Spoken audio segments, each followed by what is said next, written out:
গ্রামারের বেসিকের সমস্যা, তাহলে কি ইংলিশ সেকেন্ড পেপারে এ প্লাস পাওয়া যাবে? আমি বলবো হ্যাঁ সম্ভব। আমি নিজেও ইংলিশ গ্রামারের বেসিকে দুর্বল ছিলাম এবং সেখান থেকে আমি এ প্লাস পেয়ে আসছি এবং আলহামদুলিল্লাহ ইংলিশে একটা ভালো রকমের মার্ক ক্যারি করে আসছি এসএসসিতে। তাই আমি বলবো এটা অবশ্যই সম্ভব, কিন্তু তার জন্য তোমার জানতে হবে right strategy. Hi everyone, this is me Adhara and welcome to my YouTube channel simply Adhara. Well, আমি এই কোশ্চেন অনেকবার পাইছি যে আপু ইংলিশ সেকেন্ড পেপার ভালো পরীক্ষা দিতে পারবো না, কজ আমার ইংলিশ গ্রামারের সমস্যা, বেসিকের সমস্যা, আমি পারবো না আপু, English second paper A plus miss যাবে। তো তাদের জন্য বলতে চাই cool down, English second paper A plus পাওয়া এখনও পসিবল। তোমরা গ্রামারে উইক হয়ে থাকলেও খালি তোমাদের জানতে হবে the right strategy. So let's share the right strategy. দেখো, তোমার ইংলিশ সেকেন্ড পেপার এক্সামের আগে ছুটি মাত্র একদিন। তুমি একদিনের মধ্যে এতদিনের গ্রামারের প্রবলেম ঠিক করতে পারবে না, বাট তুমি তোমার প্র্যাকটিসিং মেথডটা ঠিক করার মাধ্যমে ইংলিশ গ্রামারে একটা ভালো রকমের মার্ক ক্যারি করতে পারবা। এক্সামে রুলস লিখতে আসবে না, রুলস মুখস্থ কিছু আসবে না, তোমার ওই রুলসগুলো অ্যাপ্লিকেশন আসবে। তো তুমি বেটার লাস্ট মোমেন্টে এই রুলসগুলোর অ্যাপ্লিকেশন ঠিকভাবে শিখো। বাট কম টাইমে কি বেশি প্র্যাকটিস করা সম্ভব বা এফেক্টিভভাবে প্র্যাকটিস করা সম্ভব? এটা অবশ্যই সম্ভব। আমি যেভাবে প্র্যাকটিস করতাম আমি তোমাদের সাথে সেটা শেয়ার করি। আমার যেহেতু বেসিকে প্রবলেম ছিল, তো আমি রুলসগুলো পড়লে খুব একটা বুঝতাম না, বাট আমি রুলসগুলো একবার পড়ে নিতাম। দেন আমি রুলসগুলো পড়ার পরে আমি ডিরেক্টলি প্রিভিয়াস ইয়ারের কোয়েশ্চেন সলভিংয়ে চলে যেতাম। প্রিভিয়াস ইয়ারের কোয়েশ্চেনে গিয়ে আমি এক কোয়েশ্চেনগুলো সলভ করতে গেলে অনেক বেশি লো ফিল করতাম এবং অনেক বেশি টাইম লাগতো এবং জিনিসটা এফেক্টিভ হইতো না। তো আমি প্রিভিয়াস ইয়ারের কোয়েশ্চেনটা নিতাম এবং পাশে অ্যান্সারটা নিতাম, দেন কোয়েশ্চেনটা পরে অ্যান্সারটা ডিরেক্টলি কোয়েশ্চেনে লিখে দিতাম। আর সেটা হতে পারে রাইট ফ্রম আ ভার্ব এবং গ্যাপ ফিলিংয়ের ক্ষেত্রে আমি গ্যাপে গ্যাপে অ্যান্সারগুলো বসায় নিতাম। ট্যাগ কোয়েশ্চেনের ক্ষেত্রে আমি লিখে নিতাম অ্যান্সারগুলো পাশে।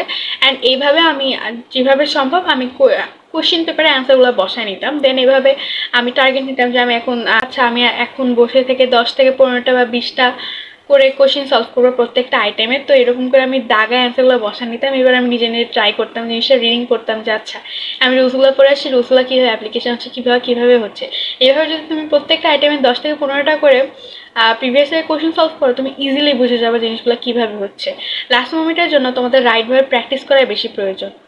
এখন বলবো রুলস ছাড়া কি সম্ভব গ্রামার প্র্যাকটিস করা? পুরোপুরি সম্ভব না, বাট তুমি যদি একদম বেসিক থেকে এখন পড়তে চাও সেটাও কিন্তু সম্ভব না। তাই আমি বলবো যেটুকু প্রয়োজন রুলসগুলো পড়তে পারো। এখন বলতে পারো রুলসগুলো কোথায় পাবো? তোমরা যদি এখন গাইড বা মডেল টেস্ট থেকে পড়তে চাও, ওখানে অনেক অপ্রয়োজনীয় রুলস দেওয়া আছে, কিন্তু তোমরা যদি টেস্ট পেপার বা কোশ্চেন ব্যাংক ফলো করো, দেখবা এখানে প্রিভিয়াস ইয়ার কোশ্চেনগুলো সলভ করার জন্য যেগুলো রুলস খুবই বেশি দরকারি বা যেগুলো রুলস ঘুরে ফিরে আসে, ওগুলো রুলসই শেয়ার করা হয়েছে। রুলস তোমরা পড়ে নেবা, দেন আন্ডারস্ট্যান্ড করা ট্রাই করো যে কী বুঝাইতে চাইছে। না পারলে এটা নিয়ে বেশি মাথা ঘামাবা না, যে জিনিসটা মাথায় রাখবে যে আচ্ছা এটা এইভাবে ছিল। দেন এবার তুমি যখন প্রিভিয়াস ইয়ার কোশ্চেনগুলো সলভ করবে, অ্যান্সারগুলো বসানি কোশ্চেনে, এবার জিনিসটা তোমার কাছে ইজি হয়ে যাবে। এবার ফার্স্ট রাউন্ডে তুমি রাফলি এগুলো সলভ করে নিলে এবং সেকেন্ড রাউন্ডে তুমি একটা রিভিশন দিয়ে নিলে, থার্ড রাউন্ডে তুমি এবার নিজে নিজে প্র্যাকটিস করা ট্রাই করবে, অন্যান্য কোশ্চেনগুলো অ্যাপ্রোচ করা ট্রাই করবে পারো নাকি। জিনিসটা আমার মুখে শুনে হয়তো অনেক বেশি টাইম কনজিউমিং লাগতেছে, বাট তোমরা যখন এটা করবা এটা তোমাদের কাছে অনেক বেশি ইজিয়ার হয়ে যাবে। আমি লাস্ট মোমেন্টে গ্রামারে দুর্বল হইতে পারো, তোমার একটা সাইডে উইকনেস থাকতে পারে, কিন্তু তুমি এই সাইডের উইকনেসটা তুমি তোমার হার্ড ওয়ার্ক এবং তুমি তোমার স্মার্ট ওয়ার্ক দিয়ে আই সাইডে পূরণ করে ফেলতে পারো। সেটা হলো এখন লাস্ট মোমেন্টে রাইটভাবে প্র্যাকটিস করা। তো তুমি এইভাবে ফার্স্টে রাফলি প্র্যাকটিস করবা, দেন সেকেন্ডলি ওটা রিভিশন দেবে, থার্ডলি এবার নিজে নিজে প্র্যাকটিস করার ট্রাই করবা। এবার প্র্যাকটিস করতে গেলে তুমি ইজিলি ফাইন্ড আউট করতে পারবা কোন জিনিসটা তোমার বেশি প্রবলেম হচ্ছে, কোন রুলসগুলো তুমি কন্টিনিউসলি ভুলে যাচ্ছ, কোন রুলসগুলো বেশি রিপিট হচ্ছে।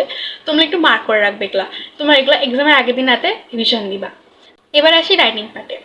আচ্ছা, রাইটিং পার্টে যাদের গ্রামারের সমস্যা তাদের ফ্রি হ্যান্ড রাইটিংও খুব একটা সুবিধা করতে পারবে না। তো তাদের জন্য বলতে যাবো লাস্ট মোমেন্টে যেগুলো ইম্পর্টেন্ট রাইটিং আইটেম, তোমরা এগুলো কোনো একটা সাজেশন ফলো করতে পারো। আমি আমার হোয়াটসঅ্যাপ চ্যানেলে ইংলিশ সেকেন্ড পেপার একটা সাজেশন প্রোভাইড করবো, তোমরা চাইলে সেই সাজেশনটা ফলো করতে পারো। সেই সাজেশনের ফার্স্টে ইম্পর্টেন্ট রাইটিং আইটেমগুলো তোমরা পড়ে নেবে। সেটা তোমরা টেস্ট পেপার থেকেও পড়তে পারো, কোশ্চেন ব্যাংক থেকেও পড়তে পারো, অথবা চ্যাট জিপিটিকে বলতে পারো যে তুমি আমাকে এটা ইজি ইংলিশে প্রেজেন্ট করে দাও।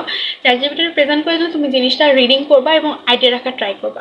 খুব ইম্পর্টেন্ট রিটেন আইটেম হলে লাগলে তুমি লিখে প্র্যাকটিস করবে, বাট জিনিসটা 2 দিন অন্তত তোমার মাথা রাখা লাগবে, অ্যাটলিস্ট এক্সাম হল পর্যন্ত তোমার মাথা রাখা লাগবে।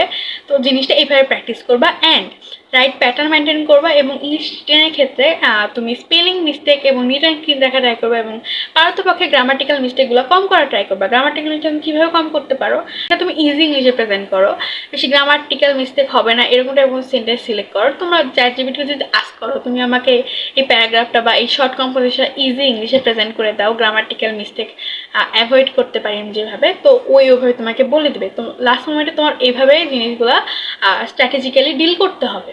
তোমরা লাস্ট মোমেন্টে প্রপার টাইম না পেলেও গ্রামারটা ঠিক করার জন্য তোমরা প্রপার প্র্যাকটিস এবং স্মার্ট ওয়ার্কের মাধ্যমে জিনিসটাকে ভালো দিকে কনভার্ট করতে পারো। আমিও লাস্ট মোমেন্টে এইভাবে রিভিশন দিয়েছিলাম এবং লাস্ট মোমেন্টে এইভাবে প্র্যাকটিস করে এবার আসি রাইটিং পার্টে। আচ্ছা, রাইটিং পার্টে যাদের গ্রামারের সমস্যা তাদের ফ্রি হ্যান্ড রাইটিংও খুব একটা সুবিধা করতে পারবে না, তো তাদের জন্য বলতে যাবো লাস্ট মোমেন্টের যেগুলো ইম্পর্টেন্ট রাইটিং আইটেম তোমরা এগুলো কোনো একটা সাজেশন ফলো করতে পারো। তাই তোমরা চাইলে আমি আমার হোয়াটসঅ্যাপ চ্যানেলে ইংলিশ সেকেন্ড পেপার সাজেশনটা তোমরা চাইলে আমি আমার হোয়াটসঅ্যাপ চ্যানেলে ইংলিশ সেকেন্ড পেপার একটা সাজেশন প্রোভাইড করবো, তোমরা চাইলে সেই সাজেশনটা ফলো করতে পারো।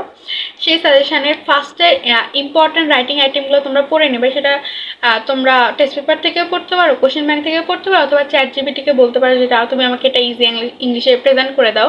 চ্যাটজিপিটি প্রেজেন্ট করে দিলে তুমি জিনিসটা রিডিং করবা এবং আইডিয়া রাখার ট্রাই করবা। খুব ইম্পর্টেন্ট রিটেন আইটেম হলে লাগলে তুমি লিখে প্র্যাকটিস করবে, বাট জিনিসটা 2 দিন অন্তত তোমার মাথায় রাখা লাগবে, অ্যাটলিস্ট এক্সাম হল পর্যন্ত তোমার মাথায় রাখা লাগবে। তো জিনিসটা এইভাবে প্র্যাকটিস করবা অ্যান্ড রাইট প্যাটার্ন মেনটেন করবা এবং ইংলিশ রিটেনের ক্ষেত্রে তুমি স্পেলিং মিস্টেক এবং রিটেন ক্লিন রাখা ট্রাই করবে এবং পারতপক্ষে গ্রামাটিক্যাল মিস্টেকগুলো কম করা ট্রাই করবা। গ্রামাটিক্যাল মিস্টেক কীভাবে কম করতে পারো, তুমি একটা ইজি ইংলিশে লিখো, ইংলিশ সেটা তুমি ইজি ইংলিশে প্রেজেন্ট করো, বেশি গ্রামাটিক্যাল মিস্টেক হবে না এরকম টাইপের সেন্টেন্স সিলেক্ট করো। তোমরা চ্যাটজিপিটিকে যদি আস্ক করো তুমি আমাকে এই প্যারাগ্রাফটা বা এই শর্ট কম্পোজিশন ইজি ইংলিশে প্রেজেন্ট করে দাও, গ্রামাটিক্যাল মিস্টেক অ্যাভয়েড করতে পারি আমি যেভাবে, তো ওইভাবে তোমাকে বলে দেবে। তো লাস্ট মোমেন্টে তোমার এইভাবে জিনিসগুলো স্ট্র্যাটেজিক্যালি ডিল করতে হবে।